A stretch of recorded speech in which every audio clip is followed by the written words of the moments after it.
Hello. It's lovely to be talking to you guys because I've been watching the show, of course, in the last few weeks, like half of the world. And, it's just one of those things that I wasn't very familiar with the case. And then as we're seeing also the updates, I was wondering, did you guys think when you were shooting this that it would have in any way an impact in how the public also sees the Menendez brothers in a way that we're now seeing their review of their sentencing and whatnot? Yeah, I mean, I think that when you create a piece of art, especially on a platform like Netflix that goes out to 190 countries at one time, like you know that there's going to be some level of impact. But no, I don't think that any of us had any sort of, at least I can speak for myself, that I didn't have any idea that it was going to cause the kind of very, very real life ramifications for the Menendez brothers that it has. Absolutely, yeah. Same here. Once you are dealing with Ryan Murphy, you know that it's going to have some impact, creatively speaking, and also he's fearless, and that's what I love about Ryan. He really goes with it for it, and he has a vision. He has something to say about, and he goes with it, and he doesn't take any prisoners, which I love. Having the power that he has, he doesn't protect himself when he tells the stories, and he wants to tell them in the way he thinks is the best way to say. But I wasn't, as Nicholas was saying, I was not even for a second thinking that it will be this effective on the real case. No, Yeah. that it will affect directly to the real case. No. Now, I love that you brought up the risk taking because I think, especially both of your characters, they do a lot of questionable things, but they also have this kind of like public persona that is different in different senses.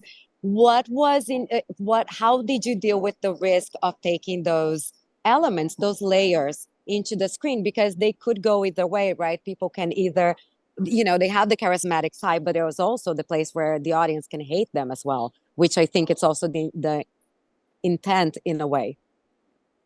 Sure. Yeah. I mean, it's really interesting. I think that people have changes of self, right? I mean, the way that we behave with one person in our life isn't necessarily the way that we behave with another person in our life, and different situations call for sometimes charisma, and then sometimes, they can elicit different parts of your personality. So, and this is something that Javier does so brilliantly, like having the freedom and flexibility as an actor to let your character morph and change depending on who you're interacting with. I mean, it's amazing. It's one of the joys of the job. Look who's talking. I think the great parts that we have had the chance to play has those dimensions where you don't know how to read it unless you really give up to the fact that there are human beings being harmed, Yeah. that have felt some kind of pain that they were not capable of dealing with, and the effect of that it's very obscure, but also they are trying to cope with it and trying to overcome it in the way they can. And that's what makes them reliable to the audience. Now, just very quickly, so we can wrap up, this is also for Steal the Look, and the costumes, considering the time period that they were very interesting to watch as well. Did you guys keep anything from the wardrobe or the set as a souvenir from the film, No. from the series? I kept a jacket, and I kept the Lyle Four Keys to Success shirt because that came from a historical reference photo, and it was important to me. Yeah, right. yeah. No, I didn't, because what you call period piece is the time where I was 19 years old. Come on, give me a break. Yeah, he's already got all the clothes. I'm not that old. So I have the real clothes for that Correct. time in my closet. Correct. You didn't need to get a souvenir. It's like You I already have have a whole the real closet. ones. Did you ever imagine that it would have this impact when you guys were working on the series? I only hoped and prayed that it would. And so I'm so amazed and grateful that it's had the impact that it has, and that it actually is affecting their case in real time. It's unbelievable. Now, the show, I think one of the most interesting things is that all these characters on the show, they do questionable things. We understand why they're doing certain things, but I think in acting, it's so interesting to work, the likability of them, but also those things that, might turn them into a villain in certain storylines or whatnot. How was it for you to approach that in the character's development? Yeah, I never saw Erik as a villain or as a monster or as a killer. I saw someone who experienced a lifelong battle with trauma and abuse. And so that's how I approached him. And so when you are seeing him in a moment of, I don't know, where maybe he does look quote unquote evil or like a monster, I think that's coming from a place of fear and a place of from what's happened to him his whole life. So I really approached it that way. And I think that's so interesting that you brought this up because the name of the show is Monsters, but when we actually look into the case, are they really monsters, right? Like, Yeah. what was your first reaction when you were presented with this possibility of this role? Were you familiar at all with the case before?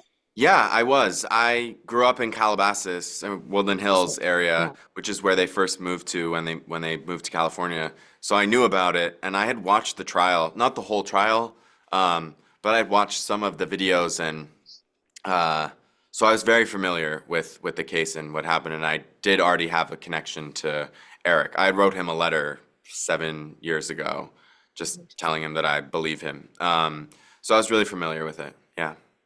So what was the biggest challenge for you to bring this character that you had some connection with to life? Because I think it's one thing when you're playing something fictional that you're creating out of the blue, then it's a whole other thing bringing someone that exists, that might be watching it. I think for acting, it's so important to have that deep-rooted passion and empathy and to defend your character to the very end, regardless of if they're a real person or not. And I was so lucky to have that passion and that feeling for him. And it drove me throughout the whole process of shooting it and making the show. I just cared so much about him and about the story. And so having that fiery, passion and care for my character was really, I think, just how I did it. And I hope to do that for every character that I play. Yeah, well, it showed on your performance. Now, considering that this is also for an outlet called Steal The Look, stealing like meaning robbing, we also love to know what people kept from their sets and costumes, and the wardrobe for your character is really the time period, everything. So did you keep anything from the set or costumes of Monsters? I did. The costume designers gave me some stuff, but I not really stole. I asked them if I could take it. I got I got a couple jackets that were like set dressing. I got a tennis bag that was set dressing. I got my Cavaricci pants that Erik wears in episode 2 when he turns around in the shopping spree montage. I got those pants. I got some tennis shoes. I got this other jacket that I never wore that was like this beautiful like Gucci suede vintage jacket that I loved. I took a lot of stuff. Love it, love it. And you were right to take it. It was all wonderful. Yeah. Thank you so much, and Thank you. congratulations again on the show. Thank you. Thank you so much.